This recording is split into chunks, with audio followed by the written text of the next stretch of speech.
So we're on the episode of God Willing with Mr. Rich Pellegrino.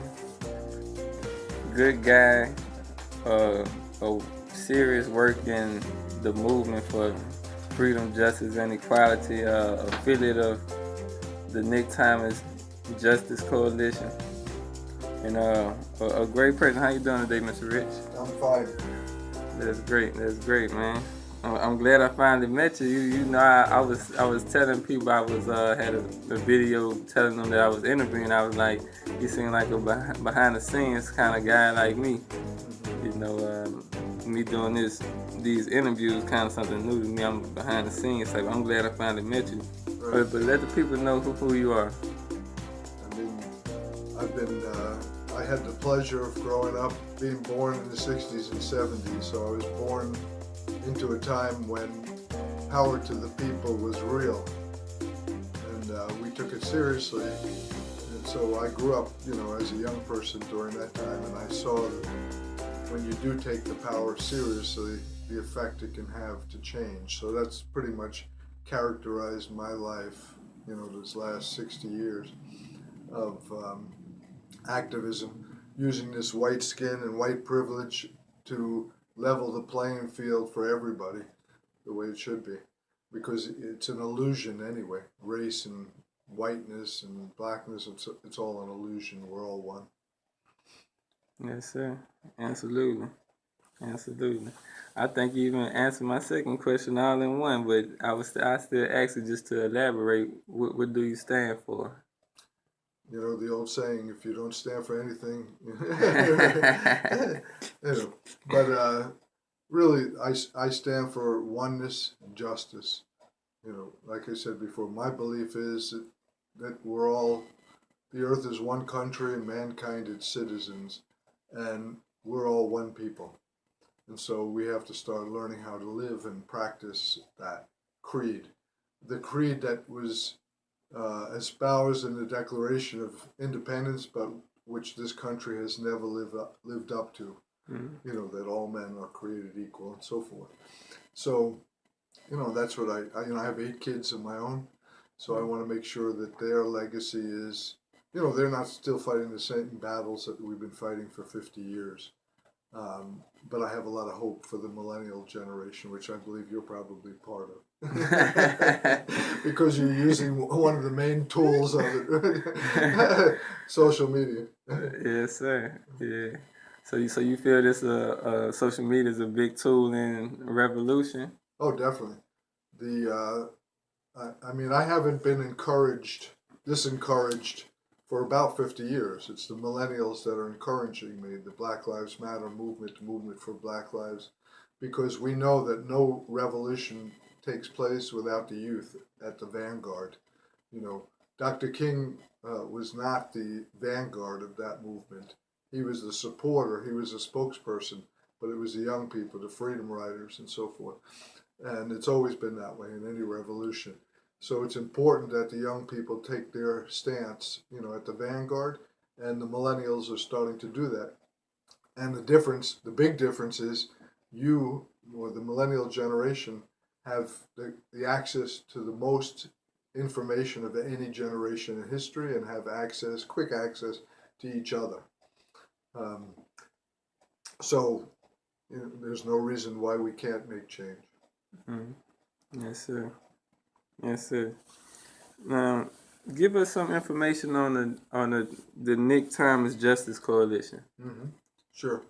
That coalition, really, that's what I've been doing the last 20 years, is building coalitions between like-minded groups, or sometimes very diverse groups. I've got one coalition with the Tea Party in it, with the right and the left, black and white, Latino.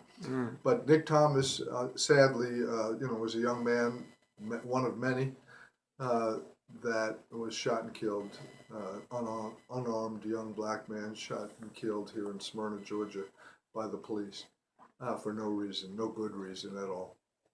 Of course, these shootings and most of what we're seeing here is nothing new. It's just news now, again, due to the millennial generation use of social media and cell phone cameras and so forth. So But anyway, the community here rallied around uh, Nick Thomas's family, uh, and not only here, but in the whole metro Atlanta area. We have over 25 organizations represented, and we're not going to stop until we get justice for Nick, which means the firing of Sergeant, now Lieutenant Owens, who shot and killed him, and possibly his prosecution as well. Yes, sir. Yes, sir. Now, on that note, reading one of your emails, you talked about the inside game and the outside game. Mm-hmm. And that really caught my attention because I always felt really the first thing that really started me on my mission, so to speak, was a book by Martin Luther King called Why We Can't Wait. And it talked about a lot of what happened with the bus boycotts, and he got arrested and all these things. So it pretty much told you the extreme of it, but also kind of showed me, okay, this is what you'll have to go through if you go on this road. You know what I mean? Right. And some of those extremes I seen as in the book was in your email. Like targeting businesses and things of that nature to really get their attention. Right. And let's give us some information on that. Sure. And of course, we're taking part or most of our playbook from Dr. King, because we have strong allies with the SCLC, his organization and members. Dr. Ben Williams here is my partner in crime in building this coalition. He's the head of the SCLC chapter. So we follow Dr. King's playbook. And most people don't realize, including me, I may have known it back then, but I had to read it again to remind myself that there was always an inside and outside game. You saw Dr. King, in a suit, meeting with politicians, meeting with the president. He would sit down, and that's the Kingian philosophy, is let's sit at the table and try to negotiate first. And so that's what we always do. We always give everybody the benefit of the doubt and say, let's sit down, we're all one, let's work this out, as grown people. And so, that's the inside game, pretty much, working through the system. But, what people don't realize is the outside game, not only Dr. King's, but also you had the Black Panthers, you had, other more radical organizations at the time were providing, outside support on the streets. And so Dr. King was able to use that when he went to sit down at the table with the president. He said plainly, change is going to come, but it's your choice. It could be my way or their way. Right? So, he offered a nonviolent alternative. And nonviolence does not mean peaceful. Okay, they're two different things. Okay, we have the slogan that says no justice, no peace, which is true. There will be no peace for Smyrna, for Cobb County, for any municipality like Ferguson that abuses its people, especially its people of color. There will be no peace until justice is served. So, we always have a combination of the inside and outside game. And, if they push us, it's their choice. The establishment that is fueled by white supremacy and, capitalism, the extremes of capitalism and so forth, that view people as property, especially people of color, have always been viewed as property in this country. And so it's their choice. If they want to push us out to the street, away from the table, that's their choice. And that's what has been happening in Smyrna. We've offered many times to meet with the mayor, the city council. They've turned their back, and then we took over their meetings.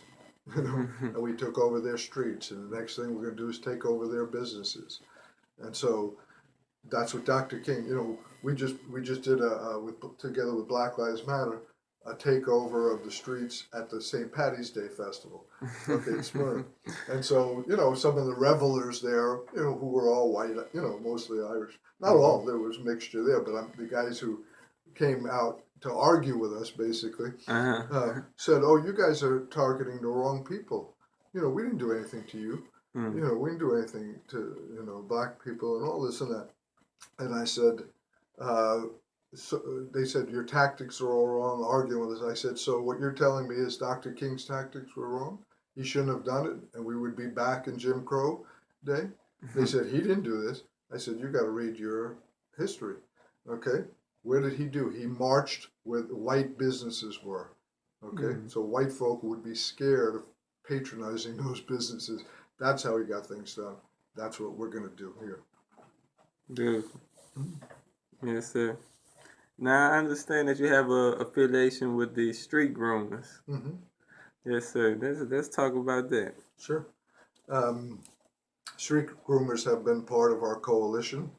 Um, and, I've been particularly impressed by them because they, um, many of them have come from street gang backgrounds or street tribes, they call themselves, and have been incarcerated, excuse me, often wrongfully or excessively.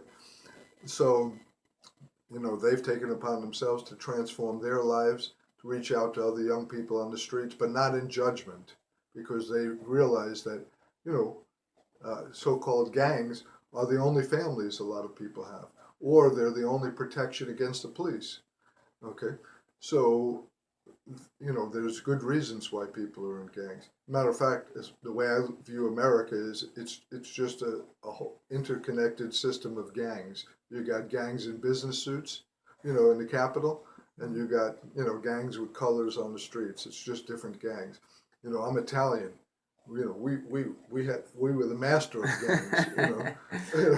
Al Capone and all of those guys. So for anybody to stand and point their finger at these kids and say, "Oh man, they're in gangs," you know. But anyway, that's another whole part of the story. So the street groomers are cleaning up the streets. That's why they call the street groomers. Okay, they're cleaning the streets literally. They clean trash. They clean thugs who terrorize their own people, and they clean up the police who are thugs on the streets. So that triune strategy impresses me, and so do the people. So I've joined them. I'm a honorary or uh,